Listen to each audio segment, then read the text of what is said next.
Queridos hermanos, muchas felicidades por haber podido celebrar la Pascua de Resurrección. Hoy celebramos el Domingo Santo, el más importante de todo el año litúrgico, y podemos juntarnos de nuevo alrededor del Señor resucitado, que está en medio de nosotros para siempre. Mirad, en esta charla del día de hoy yo quería hablar de algunas de las cosas que he estado meditando en este tiempo y quería compartiroslas de todo corazón, porque para mí son importantes.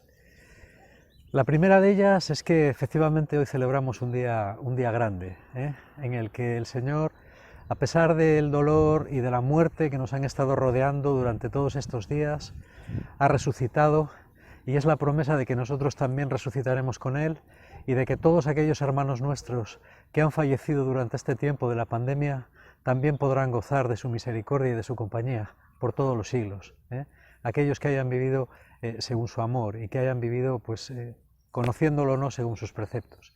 Esta es la primera gran nueva, que aunque sea así nos parezca muy teórica o muy teológica, es muy importante para todos. Quería también, como digo, reflexionar sobre algunos aspectos que yo creo que son importantes en este tiempo que se avecina. Leía en la prensa hace unos cuantos días que el tiempo que viene ya no va a ser igual que el que pasó, que esta pandemia del coronavirus va a cambiar la sociedad para siempre. Yo no sé si eso va a ser así, yo tengo dudas de que eso sea así, pero sí que es cierto que hay algunas cosas que van a cambiar y que probablemente lo van a hacer de forma definitiva.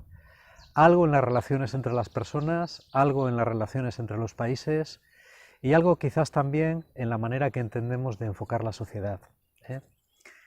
Estos días de la cuarentena he tenido tiempo para leer y para pensar más de lo habitual. En ese aspecto para mí ha sido una bendición, a pesar de que dicha bendición esté indirectamente promovida por una tragedia, pero ha sido una bendición y he llegado a una serie de conclusiones que quería compartiros, ¿no?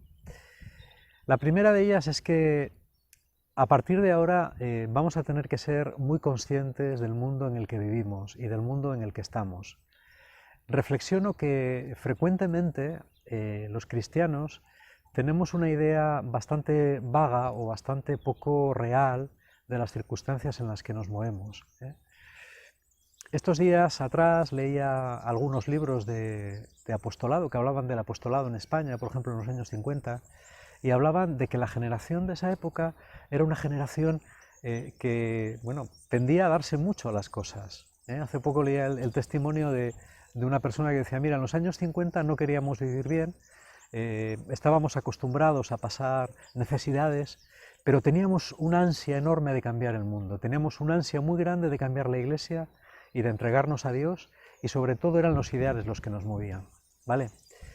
Yo pensaba, cuando leía esto, pensaba, qué distinto es el tiempo que nos toca vivir, ¿verdad?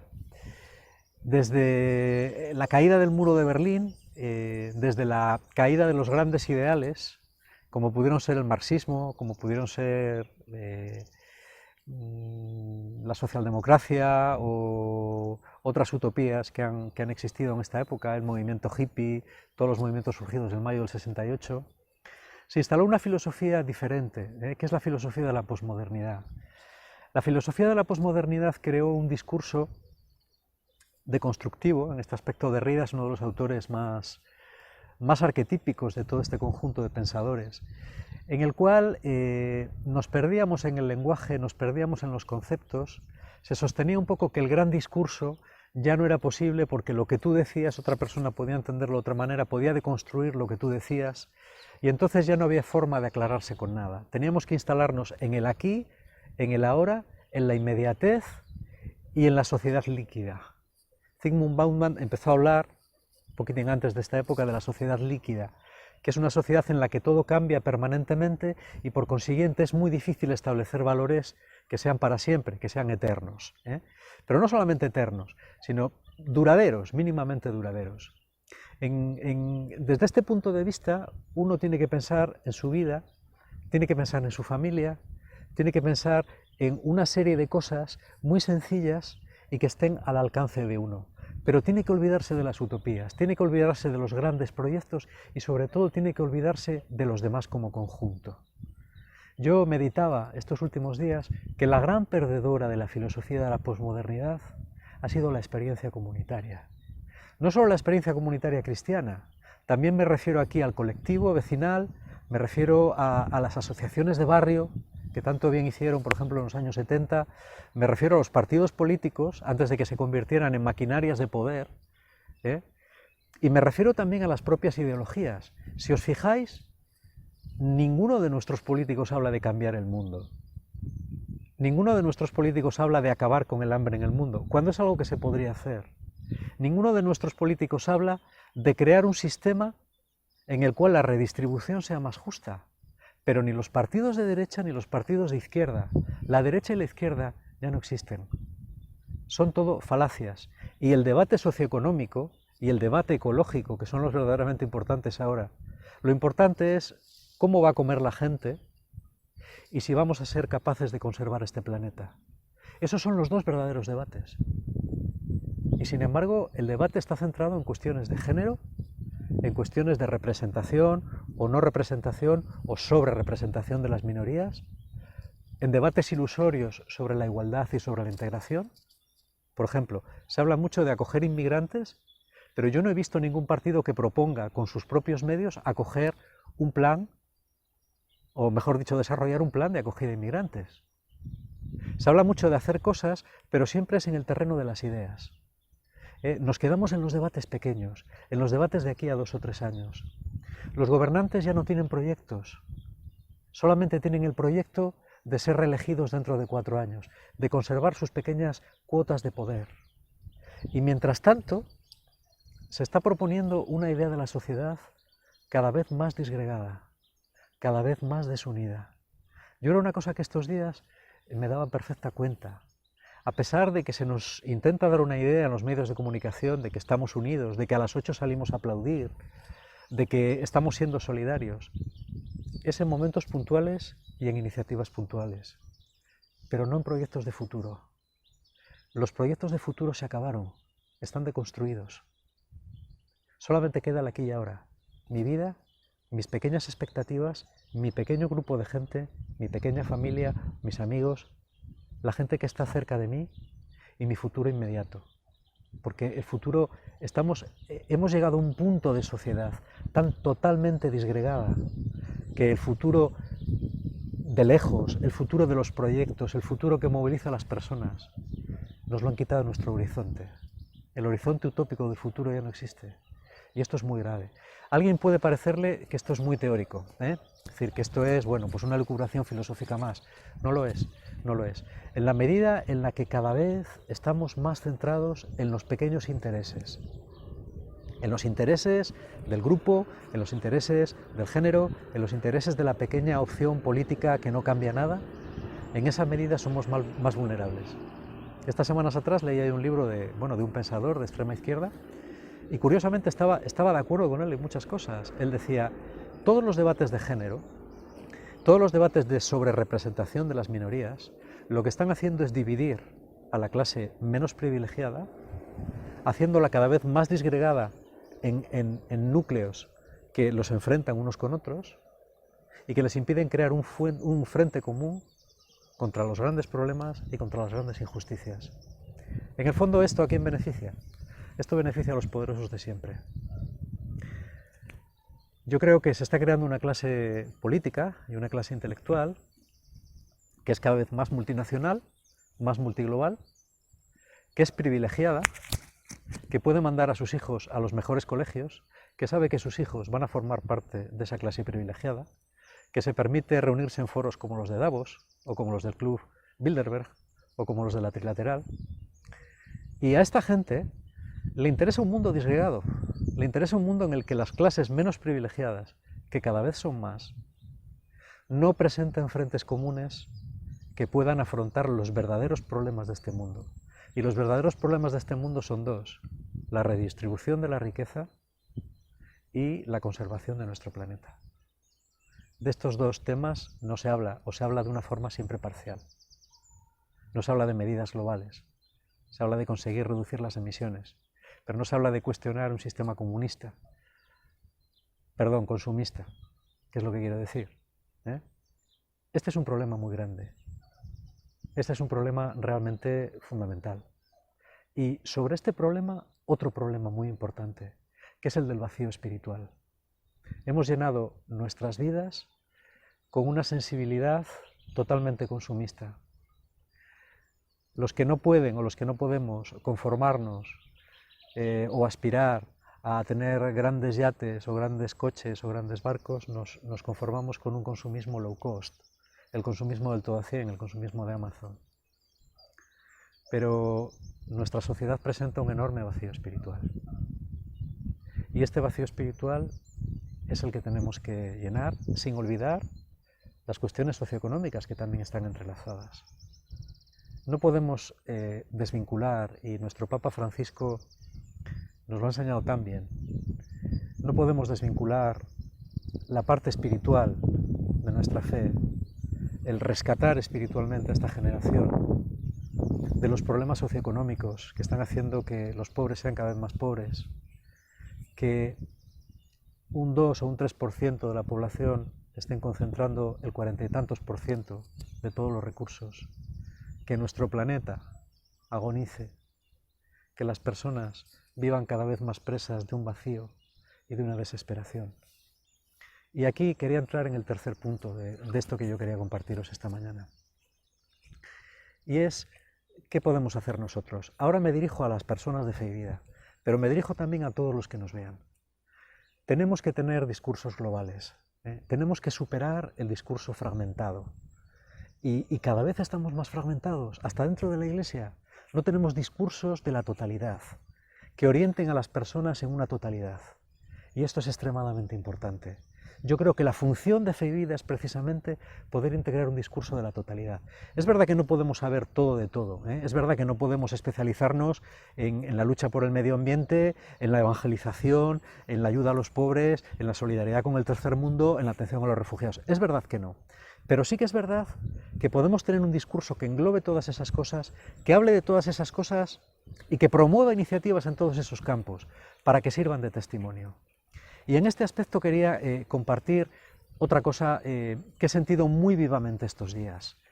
Si algo tiene que hacer la Iglesia es combatir esta tendencia que tenemos a la disgregación. El individualismo posmodernista ha calado en la Iglesia también y ha hecho de nosotros una Iglesia de consumidores. De la misma manera que consumimos productos low cost o productos todo a 100, también nos hemos convertido en consumidores de productos espirituales. Vamos a un retiro, organizamos un retiro, vamos a una experiencia espiritual, nos juntamos en un encuentro, vemos una predicación por internet, la tuiteamos, la pasamos por WhatsApp. Estos días el WhatsApp está inundado de iniciativas, de pon una vela en el balcón, pon un icono no sé dónde, reza a tal hora no sé cuánto, sal a cantar no sé cuánto, y nos parece que hacemos algo, pero son iniciativas efímeras, que no van a cambiar nada, no van a cambiar el tejido social, y no van a cambiar tampoco la imagen de la Iglesia. ¿Cuál es la respuesta? La respuesta es la unión, la organización y la planificación de proyectos a largo plazo. Si no hacemos esto, estamos perdidos. Yo pensaba ayer y hoy en la llamada del Señor a Abraham. Sal de tu casa, deja tu familia y vete a la tierra que yo te mostraré. Y es curioso como las grandes iniciativas de la palabra de Dios empiezan siempre con un salir de casa, un salir de la zona de confort y empezar un viaje de iniciación hacia una vida, hacia un modo de vida diferente. Yo siento que es lo que el Señor nos llama comunitariamente. No podemos caer en este consumismo de pensar que porque estamos todo el día pendiente de las redes, porque ponemos en WhatsApp un vídeo, porque nos unimos a una cadena de oración, estamos haciendo algo. Es como cuando hablamos mucho de los pobres, pero no hacemos nada por ellos. Eso no es válido. ¿Qué tenemos que hacer? Tenemos que salir de nuestra zona de confort. Tenemos que hacer que la vida comunitaria sea mucho más significativa, mucho más parte de nuestro día a día. No puede limitarse a una oración o a ver unos vídeos como estamos haciendo estos días. Está bien, es lo que toca, pero cuando salgamos de esta, si Dios quiere, tenemos que hacer un replanteamiento nuevo. Dentro de nuestras circunstancias personales tenemos que ver cómo construimos comunidad, cómo construimos proyecto. Por ejemplo, tenemos que salir. No podemos limitarnos a nuestras reuniones, no podemos limitarnos a hacer un encuentro para jóvenes, un encuentro en Navidad, una Pascua y ya está. No podemos limitarnos a hacer una asamblea y hasta la asamblea que viene, o una célula y hasta la célula que viene. ¿A cuántas personas hemos hablado del Señor en el último año? ¿Por cuántas personas hemos estado orando para que se unan a nuestro proyecto? ¿Por cuántas personas hemos dedicado oración, hemos dedicado ayuno, hemos dedicado pasión en este tiempo?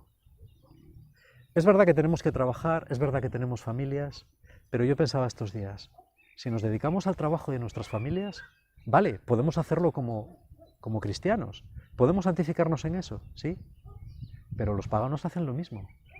Los paganos también se preocupan por su familia y por su trabajo. A nosotros, o por lo menos a muchos de nosotros, se nos exige un plus, se nos exige dar un poco más, se nos exige integrarnos un poco más. Yo creo que comunitariamente tenemos que iniciar un debate sobre de qué manera podemos ser más cuerpo, podemos ser más grupo, podemos estar más vinculados unos con otros y podemos establecer proyectos comunes, pero proyectos comunes que tengan en cuenta la globalidad de nuestras vidas. Yo querría invitaros a todos los que estáis en la comunidad y también querría invitaros a los de fuera. A los que estáis en Cevida, yo querría proponeros, ¿podríamos hacer algo por llegar a más gente, por evangelizar a más gente, por invitar a que más gente se uniera a nuestro proyecto? ¿Podríamos alguno de nosotros desarrollar un proyecto personal? Es decir, dentro de esta visión general, a mí me llama profundamente, me toca profundamente el corazón dedicarme a este grupo, dedicarme a este colectivo o desarrollar esta misión. Mira, a lo mejor voy a dedicarme a trabajar con los pobres un día a la semana. O voy a dedicarme a desarrollar una iniciativa de evangelización con jóvenes en este sitio. Lo voy a hacer yo, lo voy a proponer a la comunidad, pero yo lo voy a hacer, voy a salir. O mira, yo me voy a proponer hablar del Señor a esta persona. O yo me voy a proponer acompañar, evangelizar, consolar a alguien. Voy a proponer unirme a alguien, voy a proponer visitar a este grupo para que esté más unido al mío. Pero voy a hacerlo yo, no voy a esperar a que me lo mande nadie, no voy a conformarme con lo que estoy haciendo todos los días. Quiero que esta Pascua sea un punto de inflexión en el que, como dice el Papa, yo salga a las periferias. ¿A qué periferias? A las periferias de mi vida, a las periferias en las que normalmente no estoy. Cada uno tiene que encontrar la forma de hacer esto, cada uno tiene que pedirle al Señor la forma de hacer esto. Y yo creo que esto va a suponer una revolución extraordinaria en nuestra comunidad.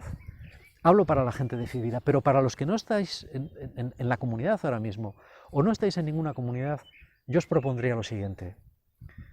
No caigáis en el error de pensar que podéis convertiros en consumidores.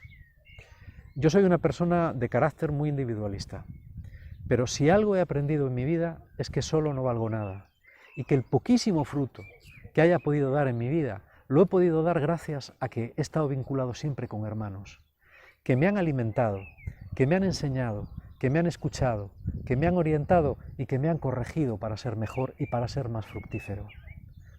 A veces también los cristianos caemos en la postura posmoderna. La postura posmoderna es la de que estamos por encima de todo. Se nos habla de tal movimiento y decimos, bueno, sí, pero esa gente, bah. Se nos habla de aquella comunidad, bueno, sí, pero es que esta comunidad es muy radical, es muy igual. Se nos habla de aquel otro grupo de personas, uy, sí, pero es que esos tienen una idea.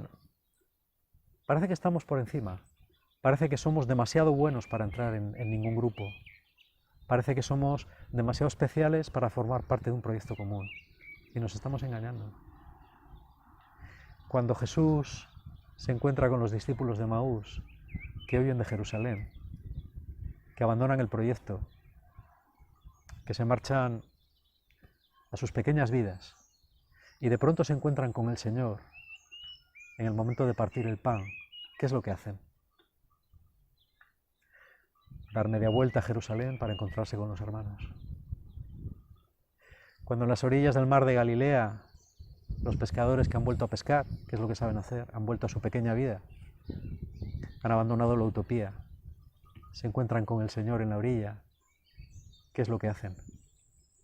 Reconstituir la Iglesia, juntarse para que el día de Pentecostés, cuando llegue el Espíritu Santo, los encuentre unidos en oración. No te quedes en la periferia, no te conformes con ver esta charla. Yo no estoy diciendo que entres en una comunidad concreta, yo no estoy diciendo a nadie que entre en Fe y Vida. Yo estoy en esta comunidad, pero hay otras igual de buenas que esta. No te digo que entres en Fe y Vida, entra en una comunidad. No te digo que fundes una comunidad. A veces quedamos en la fantasía, en la ilusión, ¿no? Decir, bueno, yo no encuentro nada, voy a crear algo a mi medida. Si el Señor te llama a eso, hazlo. Pero estas llamadas yo creo que no son demasiado frecuentes. Únete a algo que ya esté. No te quedes al margen, no te quedes solo viendo este vídeo. Por favor, únete a algo que ya esté. Seguramente que cerca de ti hay una comunidad.